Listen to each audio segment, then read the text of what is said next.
어르신, 제발 한 번만 기회를 주십시오. 제발 살려주십시오.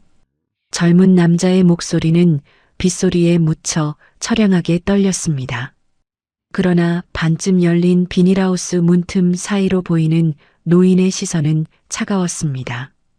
흙 묻은 작업복을 입고 굽은 등으로 무심하게 화초잎을 닦아내던 노인은 곁눈질조차 하지 않은 채 굳게 닫힌 입술을 열었습니다. 당신이 그 사람을 쫓아내며 쓴 시간은 고작 5분이었습니다. 그 5분의 대가가 어떤 것인지 이제 당신의 온 생을 바쳐 뼈저리게 치를 차례입니다. 돌아가시죠. 단호한 일갈과 함께 낡은 미닫이 문이 냉정하게 닫혔습니다. 쾅 하는 소리가 남자의 심장을 내려치는 듯 했습니다. 남자는 굳게 닫힌 문을 부여잡고 오열했지만 그에게 남은 건 뼈르르는 차가운 빗줄기와 완벽한 절망뿐이었습니다. 세상의 모든 것을 숫자와 시스템으로 통제할 수 있다고 믿었던 오만한 후계자. 그가 흙탕물에 무릎을 꿇고 애원하게 만든 그 사람은 과연 누구였을까요? 어떻게 300억 원이 넘는 거대한 기업을 하루아침에 공중분해 직전까지 몰고 간 것일까요? 본격적인 이야기에 앞서 구독과 좋아요를 눌러주시면 더 깊고 진한 인생 사연으로 보답하겠습니다. 지금 어느 곳에서 이 사연과 함께하고 계신지 댓글로 남겨주시면 반갑게 인사드리겠습니다. 시간을 며칠 전으로 되돌려 봅니다. 회사 본관 2층, 총무자재과 사무실의 아침은 언제나 최무진 과장의 열쇠꾸러미가 만들어내는 절그럭거리는 소리와 함께 시작되었습니다. 20년간 단 한 번도 흐트러진 적 없는 루틴이었습니다. 창고의 육중한 철문을 여는 소리, 고장난 사장실 의자의 나사를 조이는 소리, 그리고 현장 장인들이 쏟아내는 거친 푸념을 묵묵히 받아내며 건네는 따뜻한 캔커피의 달그락 소리까지 최무진의 20년은 그렇게 세상의 소음과 섞여 있었습니다. 그가 허리춤에 차고 다니는 낡은 가죽 열쇠꾸러미에는 자그마치 40여 개의 열쇠가 달려 있었습니다. 누군가는 저걸 왜 아직도 아날로그 방식으로 들고 다니느냐며 혀를 찼지만 최무진에게 그것은 단순한 쇳덩이가 아니었습니다. 회사 곳곳에 숨겨진 문제의 해결책이자 20년 동안 장인들과 함께 땀 흘리며 맺어온 굳건한 약속의 증표였습니다. 과장님, 이번에 새로 들어온 특수 건조목 말이야. 습도 조절이 0 이상해. 이거 그대로 쓰면 작품 다 버릴 텐데. 현장 반장의 걱정 어린 목소리에 최무진은 말없이 열쇠꾸러미를 뒤져 가장 작은 열쇠를 꺼냈습니다. 그리고는 습도 센서가 설치된 지하 보관소 문을 열었습니다. 데이터상으로는 정상이었지만 그가 직접 손으로 나무의 결을 짚어보고 코를 대어 냄새를 맡아본 결과는 달랐습니다. 반장님, 이거 어제 밤새 습기 찼습니다. 센서가 노후화됐나 봐요. 제가 직접 점검할 테니 오늘은 작업 중단하고 기계실 정비부터 하시죠. 그의 판단은 늘 정확했습니다. 지난 20년 동안 현장에서 발생한 비상사태 해결 횟수만 1,500번이 넘었습니다. 데이터에 나타나지 않는 현장의 미세한 흐름, 그가 가진 직관과 경험은 청은가구를 지탱해 온 진짜 기둥이었습니다. 하지만 그날 아침 사무실의 공기는 평소와 달랐습니다. 해외에서 경영학을 전공하고 돌아온 창업주의 손자 강태경 이사가 부임해 온 지 일주일째 되는 날이었습니다. 태경은 사무실 문을 열고 들어오자마자 인상을 찌푸렸습니다. 이게 무슨 소음입니까? 21세기에 아직도 열쇠를 차고 다니는 사람이 있다니 정말 시대착오적이군요. 태경의 목소리에는 경멸이 가득했습니다. 그는 자기 앞에 놓인 평판형 컴퓨터 화면만을 응시하며 최무진을 단 한 번도 똑바로 쳐다보지 않았습니다. 최무진은 묵묵히 고개를 숙이며 낡은 수첩을 품에 넣었습니다. 죄송합니다, 이사님. 익숙한 방식이라 조금 불편하셨나 봅니다. 익숙한 게 아니라 비효율적인 겁니다.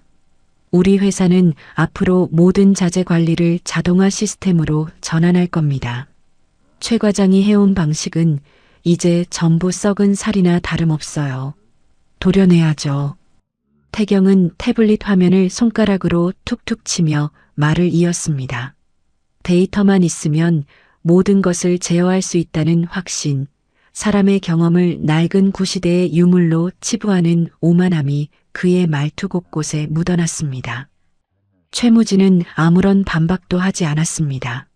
그저 조용히 책상을 정리하고 다음 할 일을 수첩에 적을 뿐이었습니다. 40여 개의 열쇠가 달린 꾸러미가 책상 모서리에 부딪히며 서글픈 금속음을 냈습니다. 최무진은 그것이 단순히 자신의 업무 도구가 아니라 곧 닥쳐올 파국의 스위치라는 것을 직감하고 있었습니다. 강태경 이사는 낡은 방식인 최무진을 해고할 명분만을 찾고 있었고, 최무진은 자신이 떠나면 현장의 장인들이 겪게 될 혼란을 생각하며 침묵을 지켰습니다. 오후 2시 회사 본관 3층 회의실 앞 복도는 평소보다 훨씬 무겁게 가라앉아 있었습니다. 최무진 과장은 굳게 닫힌 회의실 문을 응시하며 잠시 숨을 골랐습니다. 허리춤의 열쇠꾸러미가 평소보다 더 무겁게 느껴졌습니다. 안에서 들려오는 날카로운 태경의 목소리는 사무실의 공기를 순식간에 차갑게 얼어붙게 했습니다. 앉으세요. 길게 할 생각 없습니다. 5분이면 충분하니까요.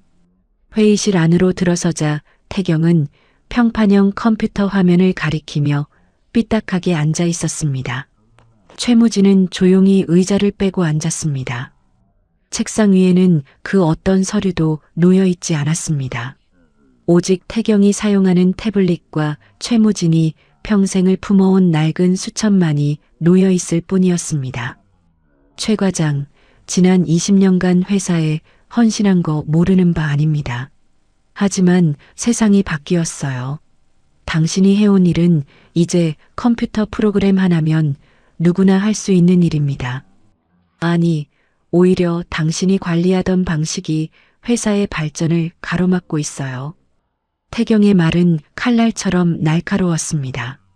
그는 최무진의 20년 세월을 고작 발전을 가로막는 비효율로 정해 내렸습니다. 최무진은 아무런 대답도 하지 않았습니다. 그저 묵묵히 자신의 낡은 수첩을 바라보았습니다. 거기에는 회사가 가장 힘들었던 시절, 현장 장인들과 눈물을 나누며 함께 버텨왔던 기록들이 빼곡히 적혀 있었습니다. 오늘부로 정리하겠습니다. 퇴직금은 시스템대로 계산해서 지급할 겁니다. 더 이상 군말 마시고 짐 챙겨서 나가시죠. 태경은 태블릿 화면을 손가락으로 가볍게 툭 치며 말을 끝냈습니다. 5분. 최무진의 20년을 부정하는 데 걸린 시간은 겨우 5분이었습니다. 최무진은 천천히 자리에서 일어났습니다. 무릎이 조금 떨렸지만 허리를 곧게 펴고 태경을 내려다보았습니다. 태경의 눈빛에는 일말의 미안함도 그리고 상대에 대한 최소한의 예의도 없었습니다. 이사님, 시스템은 숫자로 움직이지만 그 숫자를 만드는 건 결국 사람입니다.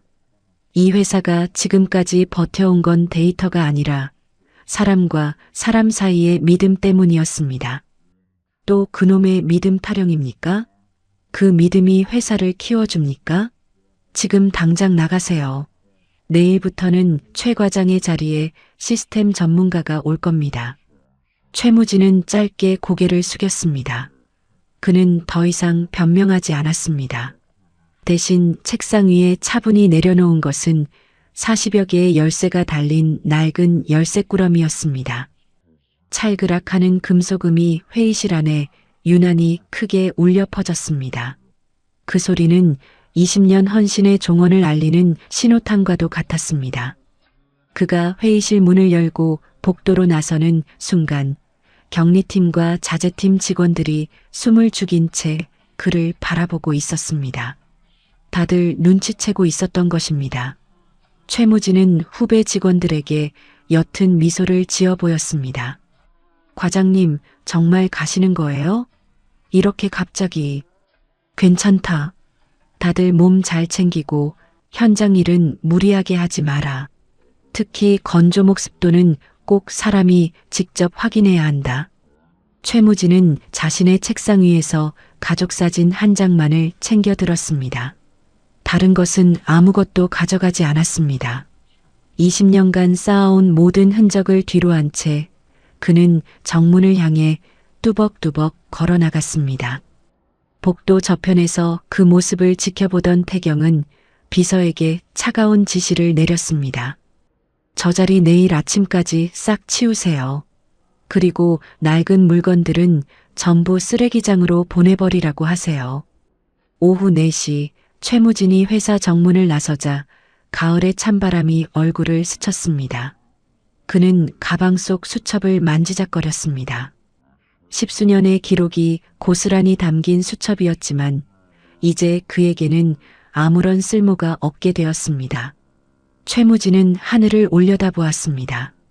구름 한 점 없이 맑았지만 그 맑음이 오히려 더 쓸쓸하게 느껴졌습니다. 그날 저녁 청운가구 사무실에는 묘한 긴장감이 흘렀습니다. 태경은 아버지인 회장에게 전화를 걸어 의기양양하게 보고했습니다. 아버지, 제대로 칼을 빼들었습니다. 이제 우리 회사는 완벽하게 디지털화될 겁니다. 비효율적인 인력 정리는 그 시작일 뿐이에요. 전화기 너머 회장의 목소리는 담담했습니다. 그래, 내가 다 알아서 하겠다고 했으니 믿어보마. 하지만 태경아, 숫자 뒤에 숨은 사람을 보지 못하면 회사는 금방 무너질 거다. 태경은 코웃음을 쳤습니다. 시대가 바뀌었다고 믿는 그에게 20년 헌신한 과장을 5분 만에 해고한 것은 경영의 혁신이었습니다. 최무진 과장이 떠난 다음 날 아침 청운가구의 본사 공장에는 평소와는 다른 기묘한 정적이 감돌았습니다. 그를 대신해 투입된 스마트 시스템 전문가들은 공장 곳곳에 새로운 센서와 제어 장치를 설치하느라 분주했습니다. 강태경 이사는 그 광경을 보며 만족스러운 듯 팔짱을 끼고 있었습니다. 이제야 비로소 최신식 공장의 모습을 갖추게 되었다는 확신에 차 있었기 때문입니다. 하지만 정작 현장에서 일하는 장인들의 표정은 굳어 있었습니다. 그들에게 최무진은 단순한 관리자가 아니었습니다. 그들은 매일 아침 그가 건네는 커피 한 잔과 열쇠꾸러미가 내는 절그럭거리는 소리에서 오늘 하루의 기운을 얻곤 했습니다. 최무진이 사라진 그 빈자리는 단순히 업무상의 공백이 아니라 현장 사람들의 마음속에 깊은 구멍을 낸 것과 다름없었습니다. 오전 10시 문제가 처음으로 발생한 곳은 습도 조절실이었습니다. 자동으로 설정된 습도 수치가 이상 반응을 보이기 시작했습니다. 센서가 지시하는 수치와 실제 목재가 머금고 있는 습도가 일치하지 않았습니다. 최무진이라면 단번에 냄새와 결만 보고도 알아차렸을 미세한 변화였지만 새로 도입된 스마트 시스템은 오로지 데이터만을 신뢰했습니다. 데이터상으로는 아무런 문제가 없는데 왜 목재가 뒤틀리고 있는 거죠? 센서 수치는 완벽합니다. 전문가의 당혹스러운 목소리가 공장 안에 울려 퍼졌습니다. 그 시각 최무진이 관리하던 특수건조목의 품질을 독점 공급하던 박영감의 목재소에서는 일방적인 계약 중단 통보가 날아왔습니다. 이유도 설명하지 않은 채 청운가구에 더 이상 어떠한 목재도 공급하지 않겠다는 서면이 태경의 책상 위에 던져졌습니다. 태경은 코웃음을 쳤습니다. 감히 하청업체가 원청의 지시를 거부하다니 그는 즉시 법무팀을 동원해 내용 증명을 보내고 위약금을 청구하겠다고 엄포를 놓았습니다. 하지만 이는 더 큰 재앙의 불씨를 당기는 꼴이었습니다. 목재 공급이 끊기자 공장의 메인 컨베이어 벨트는 멈춰섰고 제때 완성품을 납품하지 못한 결과로 대규모 거래처들로부터 거센 항해 전화가 빗발치기 시작했습니다. 공장장이 다급하게 태경을 찾아왔습니다. 그는 땀을 흘리며 최무진의 복귀를 은근히 권유했습니다. 이사님, 아무래도 최 과장이 돌아와야 할 것 같습니다. 박 영감님은 최 과장이 아니면 절대 목재를 내주지 않는 분입니다. 이건 시스템으로 해결할 수 있는 문제가 아닙니다. 박 영감이라는 사람이 대체 누군데 그럽니까? 고작 목재 공급업자일 뿐 아닙니까? 우리가 돈을 주고 사는 건데 돈이면 다 해결되는 겁니다. 대체 업체 찾으세요. 당장. 태경의 오만함은 끝이 없었습니다. 그는 현장의 소리를 낡은 자들의 패배주의로 치부했습니다. 이틀이 지났지만 상황은 나아지지 않았습니다. 오히려 대체 업체에서 가져온 목재들은 수제 가구의 명성을 이어가기에 턱없이 부족한 싸구려 합판이었습니다. 그날 오후 현장 장인들은 삼삼오오 모여 불만을 터뜨리기 시작했습니다. 최무진이 남긴 낡은 열쇠꾸러미를 대신할 시스템은 그저 쇳덩어리 기계일 뿐이었습니다. 장인들은 기계를 끄고 일을 멈추었습니다. 그들은 더 이상 데이터가 지시하는 기계적인 작업에 응하지 않겠다는 무언의 항의를 시작한 것입니다. 공장 안은 정적에 휩싸였습니다. 돌아가야 할 기계는 멈춰섰고 공기 중에는 긴장감만이 가득했습니다. 태경은 자신의 사무실에서 모니터를 뚫어지게 쳐다보고 있었습니다. 매출 그래프는 수직으로 하락하고 있었고 납품 기한을 지키지 못해 발생할 위약금만 벌써 300억 원이 넘어가고 있었습니다. 그는 자신의 선택이 틀렸을 리 없다고 스스로를 다독였습니다. 그저 시스템의 오류일 뿐 조금만 더 시간이 지나면 모든 것이 다시 정상을 찾을 것이라 믿었습니다. 하지만 그가 버린 최무진의 낡은 열쇠꾸러미 속에는 그가 평생 알지 못할 사람들의 마음을 잇는 보이지 않는 연결고리들이 담겨 있었습니다. 태경이 사무실 창밖을 내려다보자 현장을 떠나는 장인들의 뒷모습이 보였습니다. 그들의 발걸음은 무거웠고 청은 가구의 미래는 짙은 안개 속으로 사라져가고 있었습니다. 이제 겨우 사흘째, 하지만 청은 가구의 몰락을 향한 카운트다운은 이미 돌이킬 수 없는 지점을 지나고 있었습니다. 태경은 도저히 이 상황을 받아들일 수 없었습니다. 시스템은 완벽했고 데이터는 거짓말을 하지 않았습니다. 그런데 왜 공장은 멈추고 하청업체들은 연락을 끊었단 말입니까? 그는 결국 자신의 오만함을 꺾고 사태의 근원이라 지목된 외곽의 비닐하우스를 직접 찾아가기로 결심했습니다. 비가 억수같이 쏟아지는 밤이었습니다. 태경은 최고급 수트가 흙탕물에 젖는 줄도 모르고 비닐하우스 문 앞에 섰습니다. 그곳은 청은 가구의 생명줄이라 불리는 특수 건조목을 독점 공급하는 박 영감의 거처였습니다. 태경은 문을 두드리며 다급하게 외쳤습니다. 박 영감님, 안에 계신 거 압니다. 대체 왜 목재 공급을 끊으신 겁니까? 계약 위반 아닙니까? 우리 회사 상황이 지금 얼마나 위중한지 모르십니까? 잠시 후 낡은 미닫이 문이 끼익 소리를 내며 열렸습니다. 안에는 노인 한 명이 촛불 하나의 의지에 화초를 닦고 있었습니다. 태경은 그를 보자마자 화를 쏟아내려 했지만 노인의 눈빛을 마주한 순간 입을 다물 수밖에 없었습니다. 박 영감의 눈빛은 마치 짐승을 내려다보는 듯한 차가움 그 자체였습니다. 이사님, 아니 강 이사님, 당신이 내쫓은 그 사람 최무진 과장이 어떤 사람인지 알기나 합니까? 박 영감의 낮은 목소리가 빗소리를 뚫고 울려 퍼졌습니다. 태경은 당황하며 대꾸했습니다. 그저 회사의 효율을 떨어뜨리던 오래된 관리자일 뿐입니다. 데이터로 충분히 대체 가능하다고 판단했습니다. 그 말을 들은 박 영감은 헛웃음을 지었습니다. 그는 닦던 화초를 내려놓고 천천히 일어섰습니다. 데이터? 당신이 말하는 그 데이터가 최무진이 지난 20년 동안 장인들과 같이 웃고 울며 흘린 피땀을 다 담을 수 있다고 생각합니까? 나는 최무진이라는 사람을 보고 목재를 댔지 청은가구라는 그 이름판을 보고 댄 게 아닙니다. 태경은 분노가 치밀어 올라 주먹을 꽉 쥐었습니다. 내쫓긴 직원이랑 거래처 사장이랑 무슨 관계입니까? 이거 사적인 보복 아닙니까? 당장 공급 안 하면 법적 조치 취하겠습니다. 박 영감은 비웃음을 흘리며 문을 닫으려 했습니다. 태경은 다급하게 문틈에 손을 집어넣었습니다.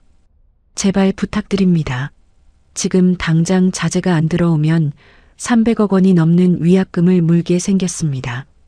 제발 한 번만, 딱 한 번만 기회를 주십시오.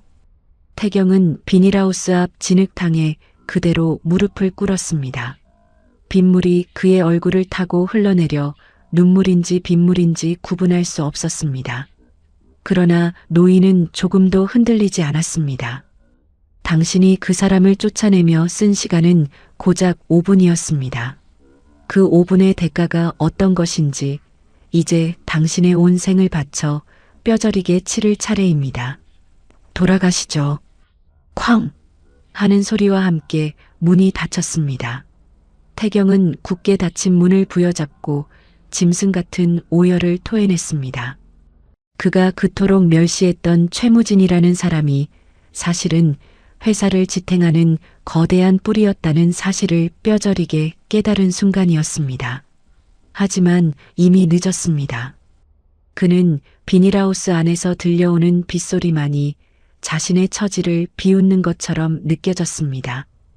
태경이 돌아온 회사는 그야말로 아비규환이었습니다. 최무진이 떠난 빈자리에는 새로운 자동화 프로그램이 설치되어 있었지만 그 프로그램은 목재의 미세한 결조차 읽어내지 못했습니다. 장인들은 기계를 멈춘 채 작업대 위에 앉아 담배만 피워대고 있었고 회사 로비에는 납기일을 맞추지 못한 거래처 사장들의 항의가 끊이지 않았습니다. 재무이사가 태경의 사무실로 달려들어왔습니다. 그의 얼굴은 백지장처럼 하얗게 질려 있었습니다. 이사님, 큰일 났습니다. 지금 배송 노조에서까지 파업을 예고했습니다. 최무진 과장이 직접 관리하던 납품 루트가 완전히 막혔습니다. 시스템으로 경로를 재설정하려 해도 기사들이 최 과장이 아니면 운송 거부를 하겠다고 버티고 있습니다. 태경은 책상 위에 머리를 박고 싶었습니다. 자신이 도려내야 할 썩은 살이라 여겼던 것들이 사실은 회사의 혈관이자 신경이었음을 이제야 알게 된 것입니다.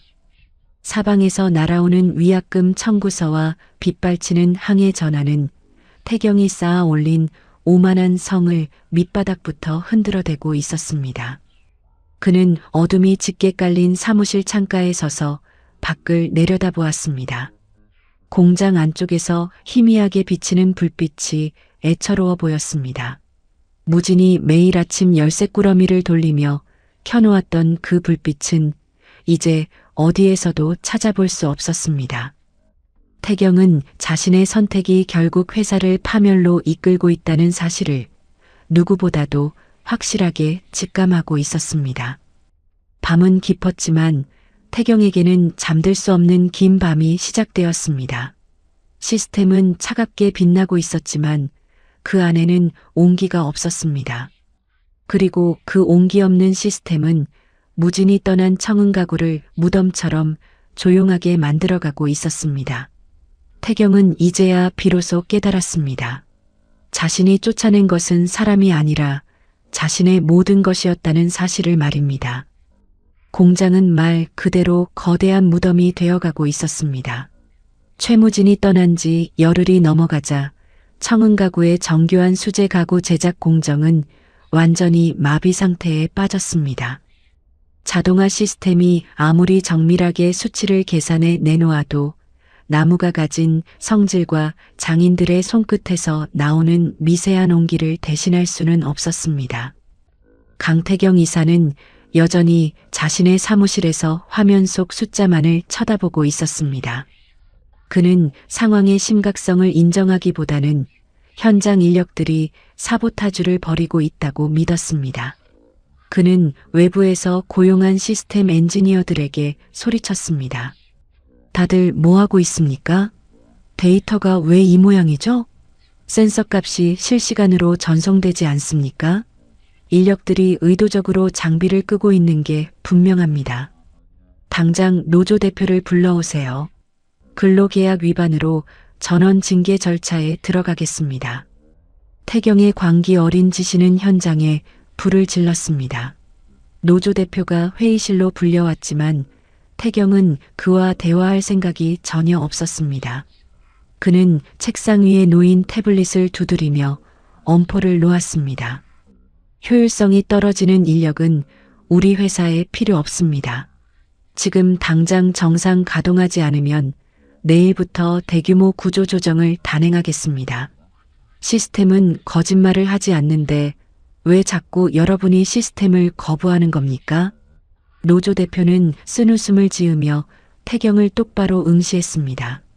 20년 넘게 이 공장에서 잔뼈가 굵은 그는 태경의 눈동자에서 일말의 인간미도 찾을 수 없었습니다. 이사님, 시스템이 거짓말을 안 한다고요? 하지만 시스템은 가구가 숨을 쉬는 걸 모르지 않습니까? 최무진 과장이 왜 굳이 열쇠꾸러미를 들고 공장 구석구석을 누볐는지 아십니까? 그건 데이터로는 절대 알 수 없는 나무의 아픔을 달래주기 위해서였습니다. 이사님은 지금 가구를 만드는 게 아니라 기계적인 쇳덩이를 찍어내려 하고 계신 겁니다. 말대꾸하지 마세요. 내가 원하는 건 오직 생산량뿐입니다. 당장 기계 돌리세요. 태경은 노조 대표를 사무실에서 쫓아냈습니다. 그는 자신이 구축한 완벽한 시스템이 부정당한다는 사실에 몹시 분노했습니다. 하지만 사무실 밖을 나선 노조 대표는 동료들에게 조용히 전달했습니다. 더 이상 이 오만한 이사 밑에서는 작업할 수 없다고 말입니다. 그날 밤 태경은 또다시 재무이사를 불러들였습니다. 회사의 상황은 참담했습니다. 계약을 파기하겠다는 통보가 하루에 서너 건씩 날아들었고 위약금 규모는 이제 300억 원을 훌쩍 넘어서고 있었습니다. 이대로 가면 다음 분기 손실을 감당할 수 없습니다. 이사님, 지금이라도 다시 최무진 과장을. 그 이름 꺼내지도 마십시오. 내가 그 사람 없이 안 된다는 걸 증명하기 위해 얼마나 많은 비용을 쏟아붓고 있는지 모릅니까? 최무진 한 명 때문에 회사가 휘둘리는 꼴은 죽어도 못 봅니다. 태경은 자신의 자존심과 고집을 지키기 위해 회사를 벼랑 끝으로 몰아넣고 있었습니다. 그는 마치 거대한 성을 쌓아 올리듯 자신의 방어 기제를 튼튼히 했습니다. 자신의 결정이 옳았음을 입증하기 위해서라면 회사가 파산하는 것조차 감수하겠다는 태도였습니다. 한편 같은 시각 외곽의 작은 비닐하우스 근처에서는 또 다른 움직임이 감지되었습니다. 박 영감은 최무진과 조용히 차를 마시고 있었습니다. 두 사람의 대화는 담담했지만 그 속에는 태경의 오만이 가져올 파멸을 예견하는 비장함이 서려 있었습니다. 최 과장, 그 젊은 놈은 결국 자기가 쌓아 올린 숫자의 탑 속에서 갇혀 죽을 거야. 사람이 없는 경영이 어떤 결과를 가져오는지 똑똑히 보게 되겠지. 박 영감님, 저는 회사가 망하는 것을 바라지 않습니다. 단지 그 이사가 자신의 오만함을 스스로 깨닫기를 바랄 뿐입니다. 제가 돌아간다고 해결될 일이 아닙니다. 이미 시스템은 엉망이 되었고 현장 사람들의 마음은 돌아설 수 없을 만큼 상처받았습니다. 최무진은 창밖의 어둠을 응시했습니다. 자신이 20년 동안 공들여 쌓아온 청은 가구가 무너져 내리는 소리가 들리는 듯 했습니다. 그의 마음은 아팠지만 지금은 그저 묵묵히 기다릴 때라고 생각했습니다. 자신이 돌아가야 할 곳은 누군가의 오만을 덮어주는 곳이 아니라 진정한 사람의 가치를 아는 곳이어야 했습니다. 태경은 시스템을 구축하고 완벽을 기했다고 믿었지만 결과적으로 그는 스스로의 무덤을 파고 있었습니다. 현장과 단절된 그의 사무실은 고요했지만 그 고요함 속에서 청흥가구의 미래는 조용히 꺼져가고 있었습니다. 고립된 것은 공장이 아니라 바로 강태경 이사 자신이었습니다. 그는 자신의 주변에 사람을 두지 않음으로써 스스로를 가장 외로운 섬으로 만들고 있었습니다. 이제 파국은 돌이킬 수 없는 흐름이 되어 차갑게 얼어붙은 공장 전체를 집어삼키려 하고 있었습니다. 공장의 침묵은 나날이 짙어져 갔습니다. 강태경 이사는 현장의 장인들이 기계를 멈춘 이유를 그저 불만 세력의 선동이라고만 치부했습니다. 그는 자신의 시스템이 틀릴 리 없다는 오만을 증명하기 위해 공장 내부의 움직임을 일거수일투족 감시할 수 있는 새로운 눈을 심어두었습니다. 바로 사내 보안팀을 가장하여 현장에 침투시킨 외부 인력들이었습니다. 그 중에서도 보안팀장으로 위장에 들어온 한 남자는 태경에 충실한 개노릇을 하며 현장의 분위기를 조직적으로 이간질하기 시작했습니다. 그는 장인들 사이를 오가며 최무진 과장이 떠나기 전 회사 공금을 횡령했다거나 협력업체로부터 뒷돈을 챙겨왔다는 악의적인 유언비어를 퍼뜨렸습니다. 다들 최무진 과장만 믿고 따랐지? 근데 그거 알아? 그 양반이 뒤로는 박영감이랑 짜고 목재 가격을 부풀려서 챙긴 돈이 얼마인지. 우리가 이렇게 고생하는 게 다 그 인간이 회사 곳곳에 구멍을 내놨기 때문이야. 보안팀장의 교묘한 이간질은 순진한 장인들의 마음에 의심의 씨앗을 뿌렸습니다. 20년간 함께 땀 흘리며 쌓아온 신뢰는 한순간의 가시 돋친 말들에 의해 갈기갈기 찢겨나갔습니다. 현장 곳곳에서는 최무진을 그리워하던 목소리 대신 그를 원망하고 비난하는 거친 욕설들이 오가기 시작했습니다. 공장 안의 신뢰가 깨지자 장인들은 서로를 의심하기 시작했습니다. 누가 누구를 밀고 했는지, 누가 시스템의 오류를 은폐했는지에 대한 불신이 팽배해졌습니다. 이것이 바로 태경이 노렸던 바였습니다. 내부의 결속을 무너뜨리면 자연스럽게 시스템의 통제를 받아들일 수밖에 없게 될 것이라 믿었기 때문입니다. 그 시각 최무진의 빈자리에 앉은 태경의 부하 직원은 시스템 로그를 분석하다가 이상한 점을 발견했습니다. 최무진이 남긴 낡은 수첩에 기록된 코드와 현재 돌아가는 자동화 시스템의 연동 방식이 어딘가 어긋나 있다는 사실이었습니다. 하지만 그 직원은 태경의 눈치가 보여 이를 감히 보고하지 못했습니다. 최무진의 기록을 낡은 유물로 취급하는 태경의 고집을 꺾을 용기가 없었기 때문입니다. 최무진은 이러한 상황을 멀리서 전해 들으며 뼈저린 아픔을 느꼈습니다. 자신이 평생을 바쳐 갖고 온 청흥가구가 한 사람의 오만과 악의적인 이간질로 인해 괴물처럼 변해가는 과정을 지켜보는 것은 고문이나 다름없었습니다. 과장님, 지금 공장은 아예 엉망이 되었습니다. 이제는 서로 눈도 안 마주칩니다. 이사님이 심어둔 놈들이 사람들의 마음을 완전히 헤집어놨어요. 현장 반장의 전화를 받은 최무진은 씁쓸한 한숨을 내쉬었습니다. 자신이 돌아가서 해결할 수 있는 일은 이미 범위를 넘어섰습니다.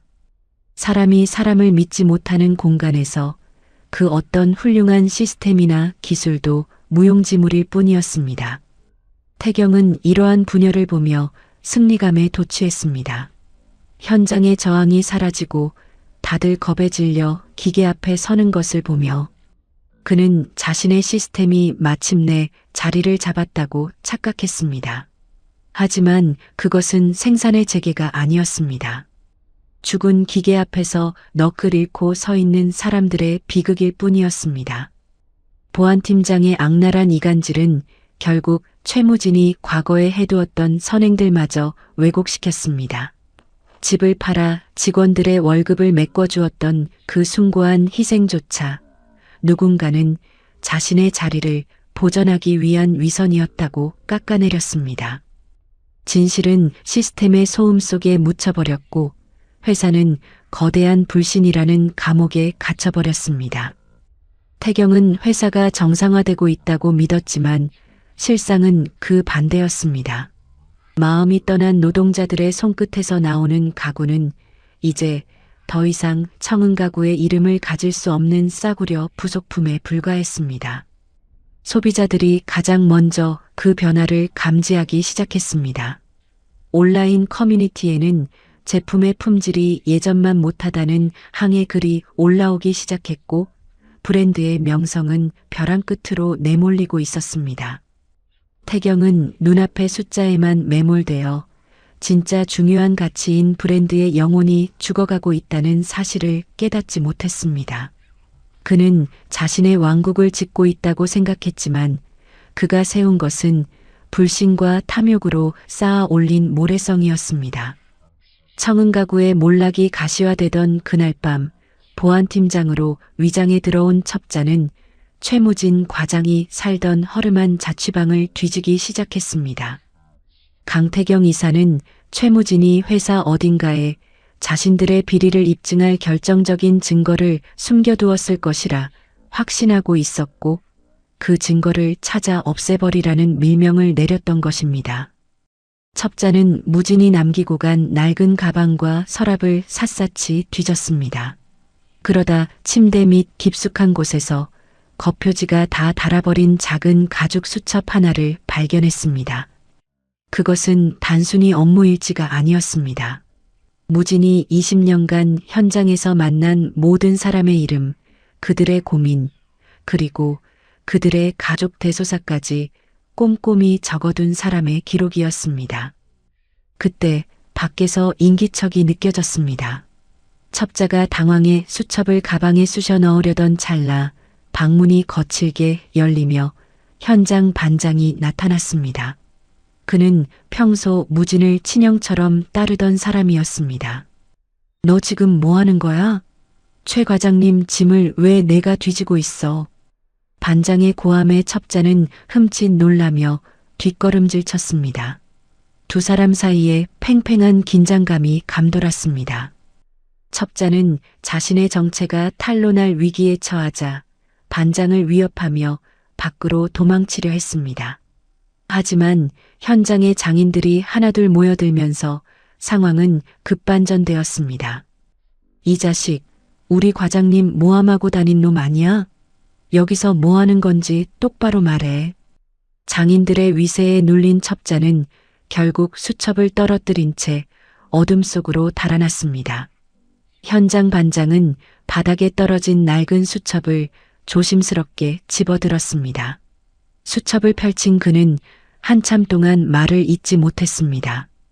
그 안에는 그들이 알지 못했던 최무진의 진심이 담겨 있었기 때문입니다. 수첩의 중간중간에는 반장의 아들이 병원에 입원했을 때 무진이 몰래 병원비를 보탰던 기록, 또 다른 장인의 아내가 세상을 떠났을 때 무진이 밤새 장례식장을 지켰던 흔적들이 고스란히 남아 있었습니다. 그리고 가장 마지막 페이지에는 자신이 해고당하기 직전까지도 시스템의 오류를 걱정하며 장인들에게 피해가 가지 않도록 대안을 적어놓은 메모가 적혀 있었습니다. 우리가 무슨 짓을 한 거야? 이토록 우리를 아껴주던 분을 우리는 그놈들의 말만 듣고 짐승 취급을 했어. 반장의 눈에서 뜨거운 눈물이 뚝뚝 떨어졌습니다. 그가 소리 높여 수첩의 내용을 동료들에게 읽어주자 공장 마당에는 무거운 침묵과 통곡 소리가 동시에 퍼져나갔습니다. 첩자가 퍼뜨린 유언비어는 한순간에 거짓으로 판명났습니다. 사람들은 이제야 자신들이 무엇을 잃어버렸는지 뼈저리게 실감했습니다. 하지만 수첩의 가치는 여기서 끝이 아니었습니다. 마지막 장을 넘기던 반장의 손끝이 멈췄습니다. 거기에는 강태경 이사가 하청업체로부터 수억 원대 리베이트를 받아 챙긴 정황과 법인 카드를 사적으로 유용하며 회사의 자금을 개인적인 사치품 구매에 탕진한 내역이 상세하게 적혀 있었습니다. 최무진은 쫓겨나는 순간까지도 자신이 해고당한 진짜 이유가 단순히 시스템 때문이 아니라 태경의 부정부패를 감시하고 있었기 때문이라는 사실을 직감하고 기록해 두었던 것입니다. 이것이야말로 청은가구를 지탱해온 진짜 데이터이자 태경의 오만한 제국을 무너뜨릴 결정적인 한 방이었습니다. 이거야. 이사 그놈이 왜 그토록 최 과장님을 내쫓으려 했는지 알겠어. 과장님은 처음부터 이 모든 걸 알고 계셨던 거야. 반장의 목소리는 분노로 떨리고 있었습니다. 현장의 장인들은 이제 더 이상 기계를 돌리는 노동자가 아니었습니다. 그들은 수첩을 손에 쥐고 이제 어떻게 행동해야 할지 서로의 눈을 맞췄습니다. 태경이 심어둔 첩자는 정체가 탈로 났고 최무진의 진심이 담긴 수첩은 이제 장인들의 손에 들어왔습니다. 회사 내부에 팽배했던 불신은 순식간에 태경을 향한 거대한 분노로 변했습니다. 장인들은 밤새 수첩의 내용을 복사하고 이를 전 직원들에게 돌릴 준비를 했습니다. 태경은 자신이 이겼다고 자만하며 잠든 밤이었지만 그의 집 밑바닥에는 이미 거대한 폭발이 준비되고 있었습니다.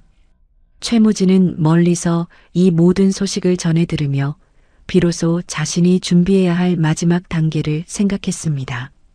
이제는 그가 직접 움직일 차례였습니다. 다음 날 아침 태경은 평소와 다름없이 오만한 태도로 사무실 문을 열었습니다. 그는 보안팀장이 최무진의 수첩을 확보해 왔을 것이라 믿어 의심치 않았습니다. 하지만 그의 예상과 달리 공장의 분위기는 극도로 기묘했습니다. 평소라면 시스템 알람 소리로 시끄러웠어야 할 작업장이 고요했고 직원들은 각자의 자리에서 기계를 끄고 비장한 표정으로 그를 기다리고 있었습니다. 태경은 불길함을 느끼며 노조 대표를 사무실로 불렀습니다. 이게 다 뭡니까? 왜 다들 일을 멈추고 저를 이렇게 쳐다보는 거죠? 노조 대표는 아무 말 없이 태경의 책상 위에 최무진의 낡은 수첩을 올려놓았습니다. 태경의 눈이 커졌습니다. 수첩이 여기 있다는 건 자신의 첩자가 실패했다는 뜻이었습니다. 태경은 당황하며 수첩을 뺏으려 했지만 노조 대표가 한 발 앞서 수첩을 집어들었습니다. 이사님, 이 안에 무엇이 적혀 있는지 우리 모두가 확인했습니다. 이사님이 그토록 도려내려 했던 낡은 유물이 사실은 이 회사의 명주를 쥐고 있었더군요. 노조 대표는 수첩을 펼쳐 태경의 비리가 적힌 페이지를 낭독하기 시작했습니다.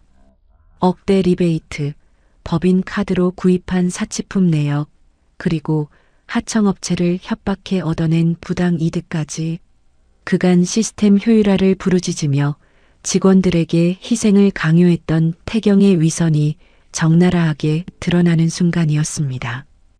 태경의 얼굴은 흙빛으로 변했습니다. 그는 애써 태어난 척하며 소리쳤습니다. 이건 다 최무진이 조작한 겁니다. 그자가 나를 몰아내기 위해 지어낸 헛소리에 불과해요. 다들 지금 제정신입니까? 하지만 그 말이 떨어지기 무섭게 공장문이 열리며 박영감이 걸어 들어왔습니다. 그는 빗물에 젖은 서류 뭉치를 태경의 책상 위에 던졌습니다. 이건 최 과장이 조작한 게 아니라 내가 직접 보관하고 있던 납품 계약서 사본들이다. 이사님이 챙긴 리베이트가 어떤 통장으로 흘러 들어갔는지 그 증거들을 법무팀이 아니라 검찰에 제출하기 위해 들고 왔다. 태경은 그제야 자신이 완벽하게 포위되었음을 깨달았습니다. 현장의 장인들이 하나둘씩 태경의 사무실로 다가왔습니다. 그들의 눈빛에는 분노를 넘어선 경멸이 서려 있었습니다. 태경은 뒷걸음질 쳤습니다. 자신의 시스템이, 자신의 오만이 이토록 처절하게 무너질 줄은 꿈에도 몰랐던 것입니다. 하지만 태경은 마지막 순간까지도 발악했습니다. 그는 회사 로비에 있던 사설 보안 요원들을 호출해 장인들을 밀어내라 명령했습니다. 전원 해고입니다. 당장 밖으로 나가. 너희들이 이렇게 나온다고 내가 무릎 꿇을 것 같으냐? 그의 광기 어린 외침은 공허하게 울릴 뿐이었습니다. 보안 요원들조차 자신들이 지키고 있는 대상이 범죄자라는 사실을 깨달은 듯 장인들을 막아서기를 주저했습니다.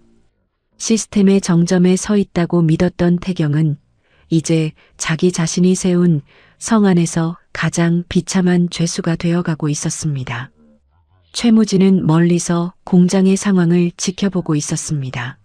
그에게 반장의 연락이 왔습니다. 과장님, 이제 시작입니다. 증거는 모였고 장인들은 모두 과장님을 기다리고 있습니다. 이제 저희가 이사놈의 가면을 완전히 벗겨낼 겁니다.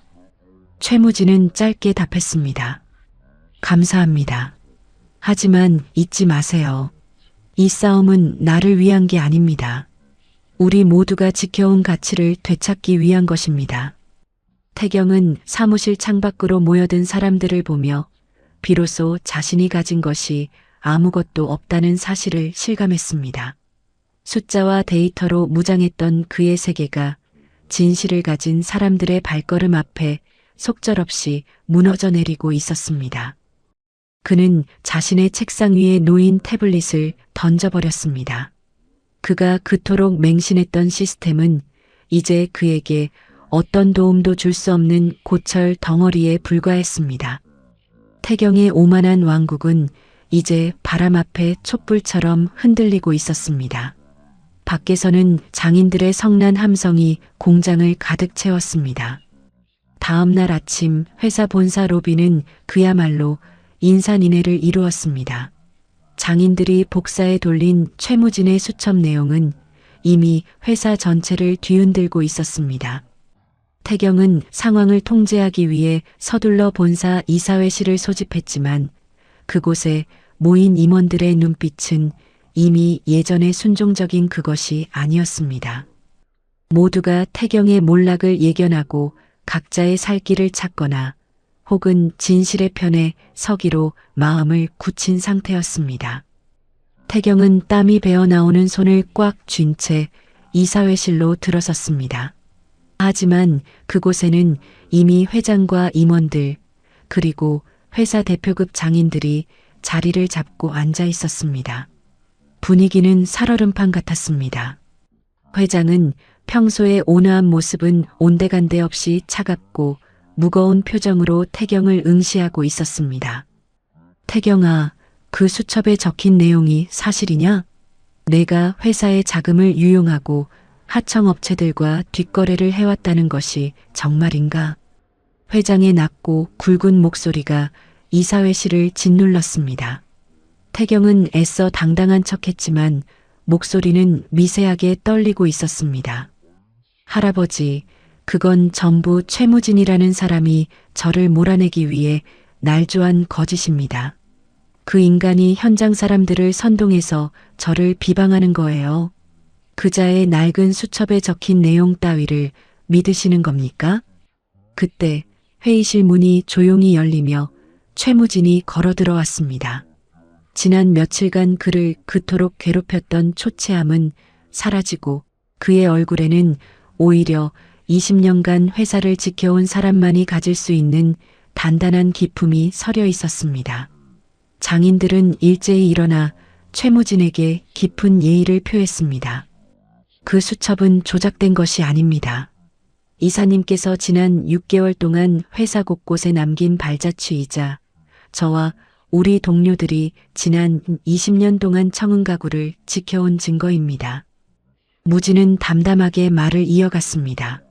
그가 태경의 악행을 조목조목 짚어낼 때마다 이사회실의 임원들은 경악을 금치 못했습니다. 시스템이라는 명목 아래 숨겨져 있던 태경의 탐욕이 무진의 차분한 목소리를 통해 낱낱이 해부되고 있었습니다.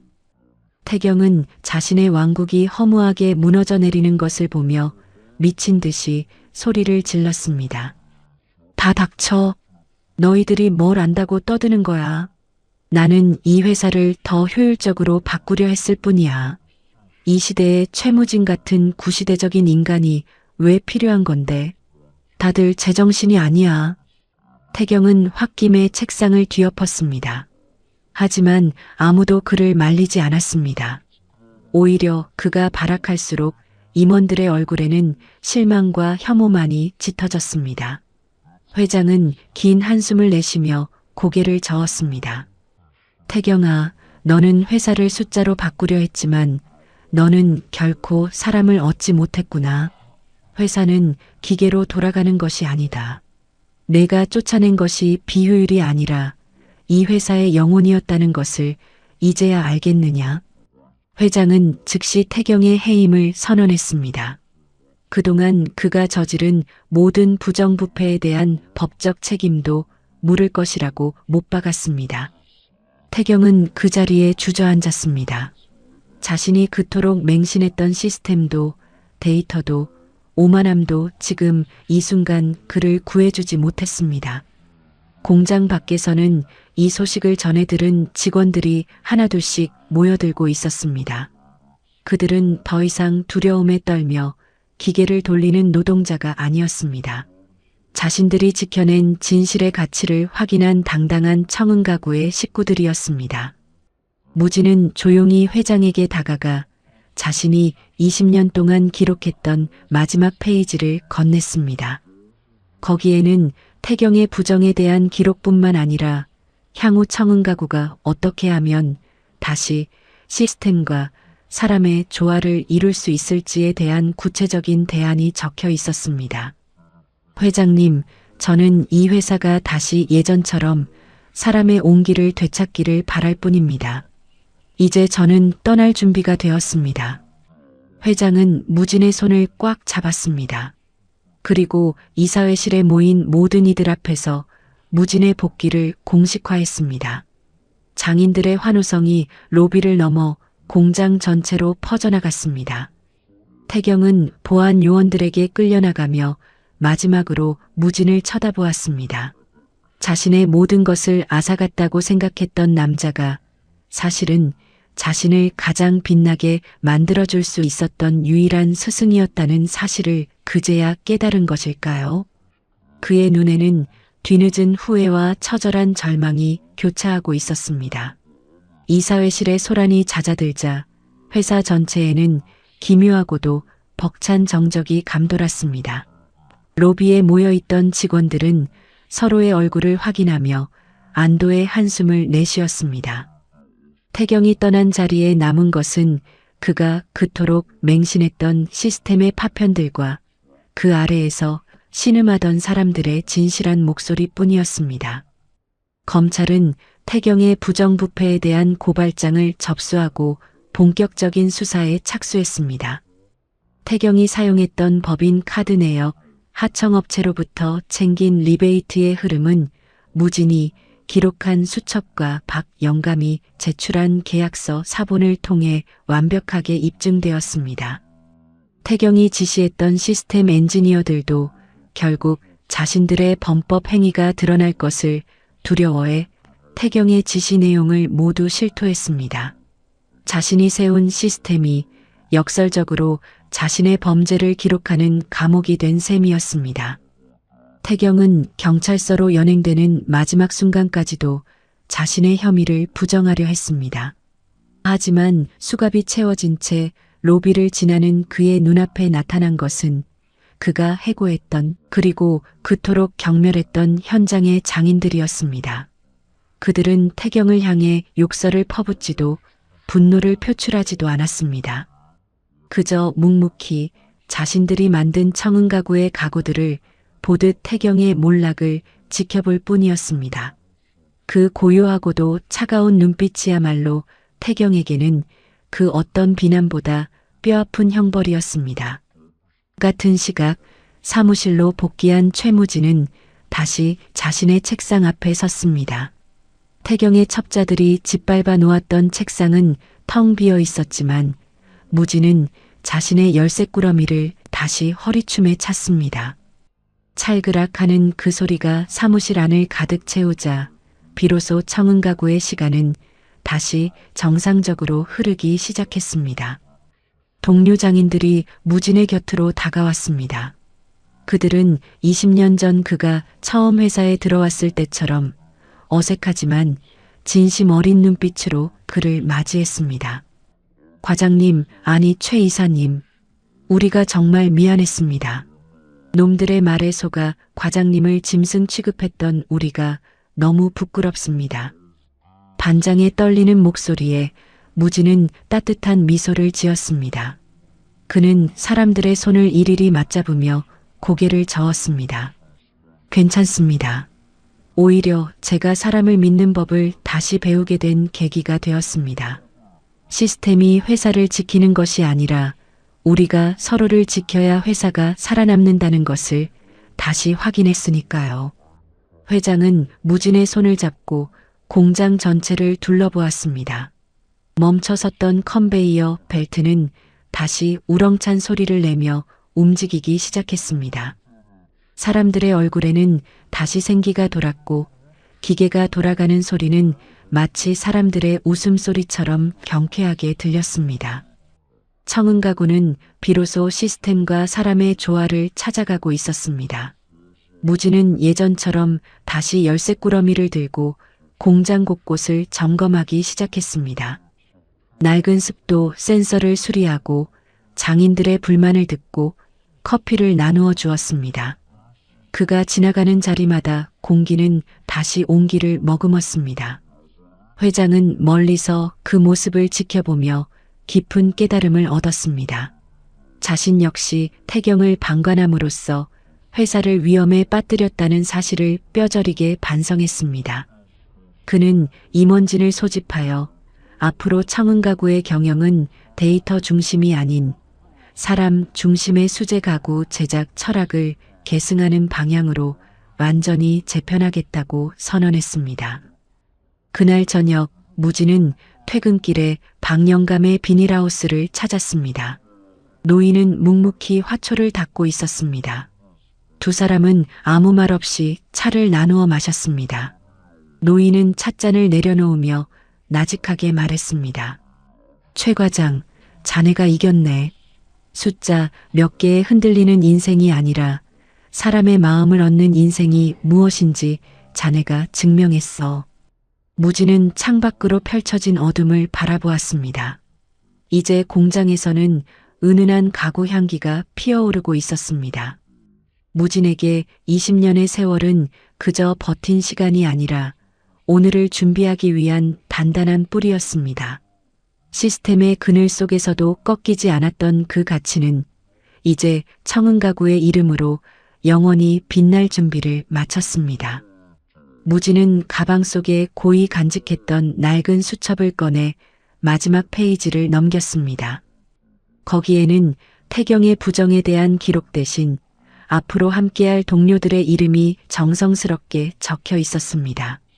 그 이름들 옆으로 무진은 짧은 메모를 덧붙였습니다. 사람이 곁에 있는 한 우리 회사는 절대 무너지지 않는다. 청은가구의 밤은 다시 평온을 되찾았습니다.